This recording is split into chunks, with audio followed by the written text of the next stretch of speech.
সময় নাই। আমার একটা বরিশাল থেকে বিভিন্ন নেতা খাতা এমপি মিনিস্টার আমাকে ফোন দেয়, আমার ওখানে বরিশাল প্রায় মাঝে মাঝে যেতে হয়। সুতরাং আমার একটা গাড়ি লাগবে। সুতরাং এই মুহূর্তে আমার প্রাইভেট কারের দরকার নেই, আমার লাগবে একটা পালসার। না, পালসার হলে চলবে না, আমার একটা আরাউন্ড ফাইভ কিনেই দিতে হইবে। এবার আর কোনো মাপ নাই, ঠিক আছে? এখন তো আর নেটে কানে কিছু শুনবেন না, ওইটা যেটা বলছি সেটা মাথায় রেখে মাত্র 5 দিনের মধ্যে আপনার গাড়িটা কিনে দিতে হবে।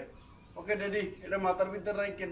রে, তুই কি এনতে যাইবি না মোরাতে বাঁশের পিঠেন খাইবি? এই সন্ধ্যাটার সময় তোর যে কি ওসানটা ওসাই মু। বাবা তাই বাসটা নিলাম। ভাই তুমি বাসের পিঠেন খাও, আমি ভাত খাই। এই বেটা তুই চুপ থাক, তুই পারে হান্দাইতে আর কি বুঝোস? চুপ থাক।